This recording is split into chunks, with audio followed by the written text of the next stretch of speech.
You know what no one tells you? Growth doesn't always look like more. It's often letting go. These are the three things that I'm no longer bringing with me in my 30s to help me find peace. And one of them might surprise you. Hey y'all, welcome to Letters to 30. I'm Nicole. I know y'all don't care, but I'm batch recording content right now, breaking that fourth wall or whatever they be saying. So I'm wearing the same top. This is my Cowboy Carter. Ooh, y'all see it? Ooh, okay. It's not just no regular sweater. This is my Beyoncé sweater, and I'm wearing it in the last video too. So I just had to say it because this channel is all about authenticity, vulnerability, and that's what I'm just gonna do. And I want to show y'all my sweater. Look at the patch. But that's not the point. The point of this video is to talk about three things that I'm no longer bringing with me in my 30s. What it really means to step into 30 and to shed some of those things that just were not working for you, okay? And, I know there's a lot of comparison of in my 20s versus in my 30s, but I can't explain it to y'all. Like in November when I turned 30, it really felt like a shedding of skin, like shedding of things that no longer serve me. So that's why I really wanted to get into these tips because it is visceral. It's a very visceral reaction when you turn 30. At least for me, it was. Where you feel like you're stepping into a different level of adulthood, where you are making decisions, obviously with your community in mind, but you at the forefront. And okay, as my old pet peeving way, not pet peeving, I can't even think of it because people pleasing. See, that's how far off I have been from people pleasing. But that was one of the things that I need to shed. So let's get into today's topic. So here's my laptop. Pull out your notepad so you can take some notes. All right. So let's get into it. Really, the 30s is about, it's a hard no for me. It's unlearning for me, unlearning the need to explain yourself, to do things alone, to not dim your light. Okay. So I like to think of these tips as what I am no longer doing. I refuse.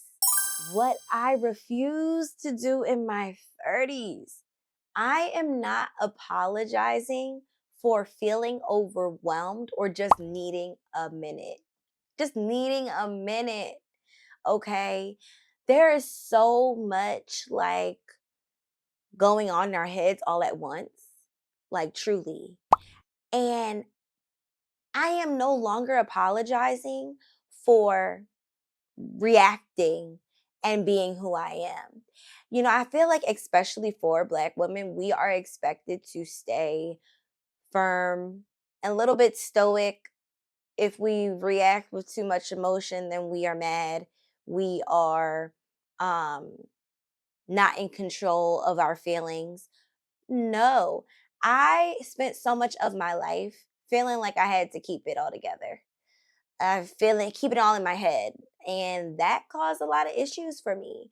So, I don't know if you can relate to that, but I just felt like I had to just be the nice girl, be the one who gets along with everybody, not shake the table, not react in how I genuinely feel. And I refuse to bring that into my 30s because it really can eat at you. Uh, Obviously there's levels, there's a middle gray area. But just as much as you're going to see my happy, you're going to see my sad, you're going to see my upset and my range of emotions. And I feel like because I didn't know what I was feeling or how I could explain actually what my emotions were besides cool, happy, content, it was hard for me to emote that way. So I suggest the feelings wheel, the feelings chart. There are ways to pick your feelings. Like instead of you just feel overwhelmed, like I'm overwhelmed, let's go a little bit deeper into that feelings chart in our 30s and really try to explain how we're feeling with words. And I think that is something that I'm leaning into and I'm working on because Just because I ain't the happy-go-lucky don't mean I can't explain my feelings. You're gonna see both the sides of me, just like Janae Aiko, John Legend song, Take Some Rain with My Sunshine.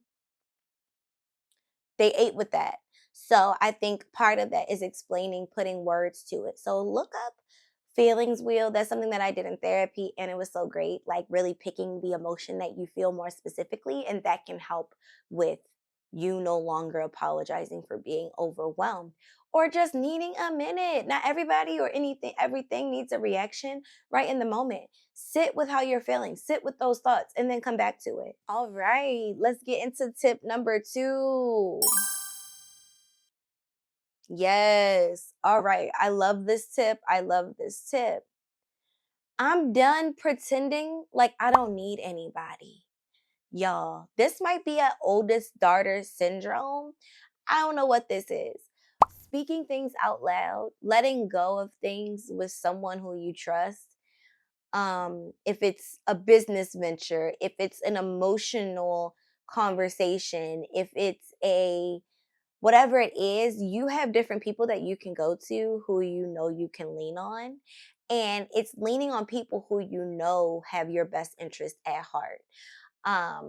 It's a lot that comes with vulnerability, with community, but I think there's a lot of reasons why people feel like they have to do it alone, where they don't want to ask for help, feeling like everybody's just too busy for them. That's not my thing, but that's a reason people don't want to ask for help, because they feel like they do it all the right way themselves. Like, how do I know the quality's not going to dim if I get other people involved?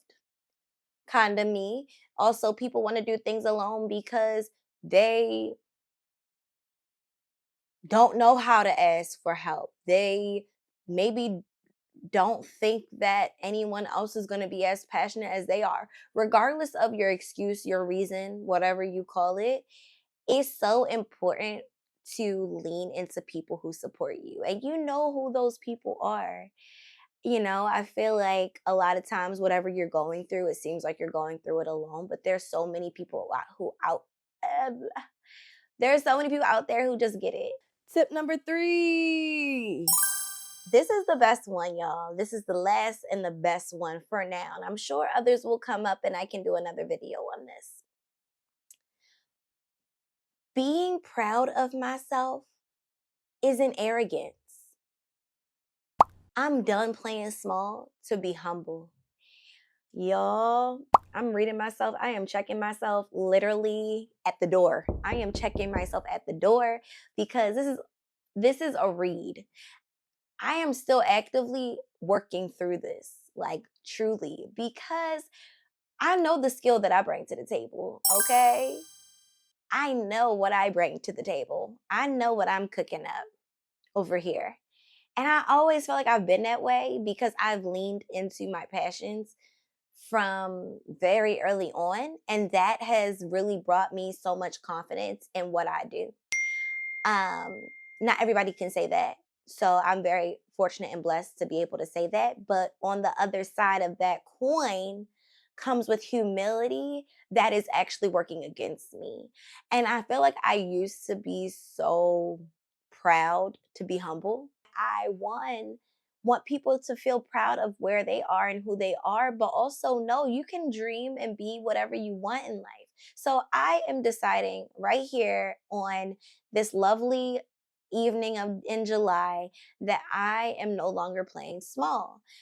Because the problem is with humility is that it can keep you from your living in your full worth, your full joy, and feeling like you always have to kind of check your words before you speak. And let me look up what arrogance is.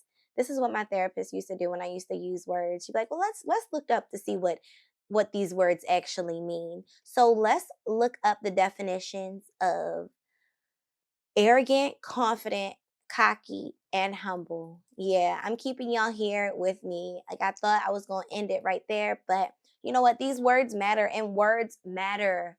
Like, how you speak, words matter. So arrogance is the quality of being arrogant. Okay, I know that.